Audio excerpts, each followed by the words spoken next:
On this episode of Inside the Eagles Nest, we'll talk about last week's defeat of the William Fleming Colonels, and we'll preview the upcoming game against the Vikings of Woodbridge. Let's go to the Eagles Nest.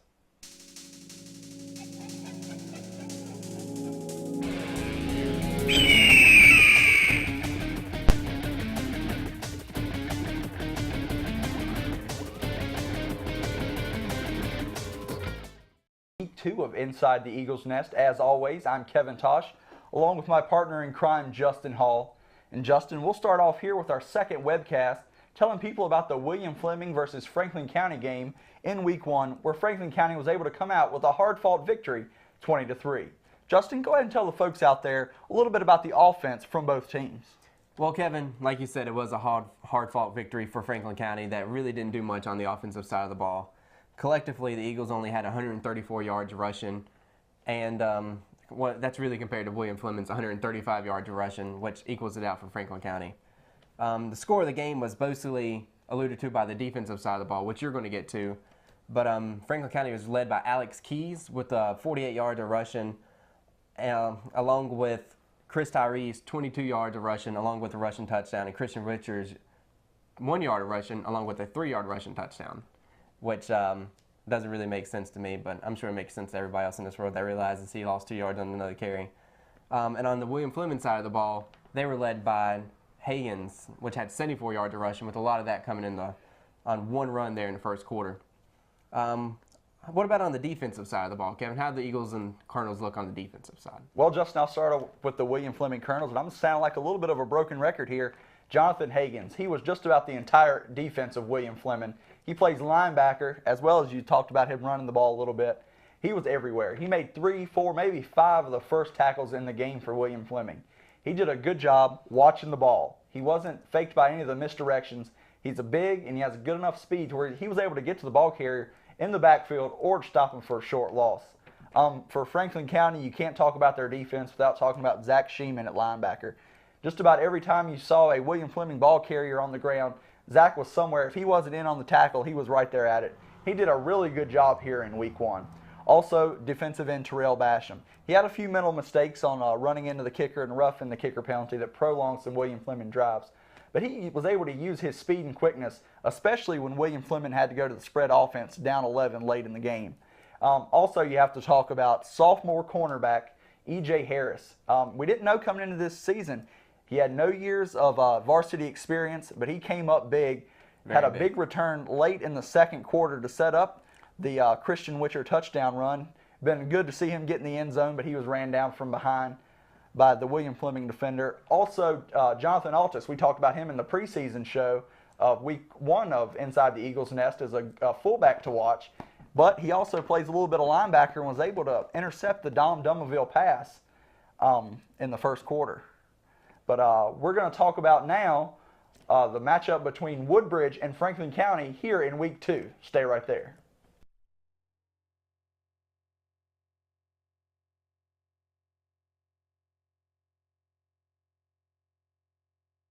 Welcome back to Inside the Eagles Nest. I'm Justin Hall along with Kevin Tosh right here. This coming up Friday, Franklin County travels up north to a normal foe, the Woodbridge Vikings out of Prince William County. Kevin, tell us a little bit about Woodbridge. Well, you can't talk about a Franklin County Eagle-Woodbridge Viking matchup without going back to last season when Franklin County ended the Woodbridge season in the first round of the Northwest Regional Playoffs. It was a tough game. The Eagles were able to come out 17-4. Be the victor and to go on in the playoffs. The game ended when Trey Preston was able to sack the Woodbridge quarterback. I believe his name's Corey Taylor, with about 40 seconds to go on the Eagles' 42-yard line. Very exciting game, but you know it left a bitter taste in Coach Kevin Smith's mouth and a lot of the other players that are returned to this Woodbridge Viking team. But now I'll go ahead and tell you a little bit about this Woodbridge Viking team from the Northwest region. They're going to start off, they have 2 potential quarterbacks. The first one is junior Logan Farrar. And the second one is a freshman, Mike Mahedi. I believe that's how you say his name.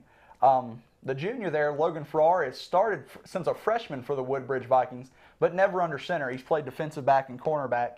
He's got a lot of speed, and he's very athletic, and Coach Kevin Smith is kind of going to lean to him to start, not only for his experience, but because he's played defense. He's going to be able to read the defenses and do a little bit better job for Week 1 here for the Woodbridge Vikings.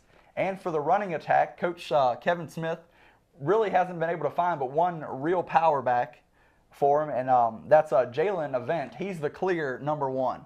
But he's also got two backs in Jarrell Greer and Darius Parson, who's going to develop into what Coach Smith refers to as a three-headed monster at running attack. So they've got no depth problems as far as the offensive skill players. Defensively, they're always strong. That's not going to be any doubt, just like Franklin County. They ended the season last year 6-5, so I think it's going to be a good matchup as Franklin County is going to travel north to take on the Woodbridge Vikings this week. Justin, if you had to pick one key to the game for either team, what would it be? Well, Kevin, my key to the game is going to be Franklin County's offense. Franklin County's offense did not do well against the Colonels of William Fleming, in which a lot of people thought that we should run completely over William Fleming based on last year. So Franklin County has a lot of naysayers coming out and saying the wing T is not going to work, and Coach Jones really needs to go out, run the football, run it down Woodbridge's throat, and gather up as much yards as he can to prove a lot of the naysayers wrong. What about Woodbridge? What do you think about Woodbridge? Well, I'm going to take, for my key to the game is going to be the Woodbridge offense, and with that you're going to have to bundle the Eagles defense. Is the Eagles defense going to be able to stop the 4 or 5 skill players that Woodbridge is going to be able to put in the game? They're going to be able to stay fresh, but Woodbridge, this is their first game of the season where it's Franklin County second. Are they going to be rusty? Are they going to have a lot of turnovers? Are they going to have a lot of penalties? Stuff that you see in week 1. So I think it could be an advantage for the Eagles. They've had one game under the belt, and they say that the biggest improvement in a team is between week 1 and week 2. Most definitely. So hopefully Franklin County will be able to bring that, play a little stronger on offense. But I look for a good matchup between Northwest Region foes. And that's just going to about do it for all the time we have here on week 2 of Inside the Eagles Nest. We want to invite you to follow us on Twitter for game score updates as we travel north to Woodbridge this week. I'm FC Insider, and for the game updates with scores, follow Justin Hall 04. He'll be able to give you updates. I'll be doing the color commentary. It'll be a little bit tough. I can't do that many things at once. But we want to thank you for joining us here. And also, if you're seeing this on YouTube or at any other place, we invite you over to InsideTheEaglesNest.weebly.com for all the latest news and information of Franklin County sports. We're just looking to build up this team and get exposure, and more importantly, to build up these student athletes that we have here in Franklin County. For Justin Hall and Kevin Tosh, thank you.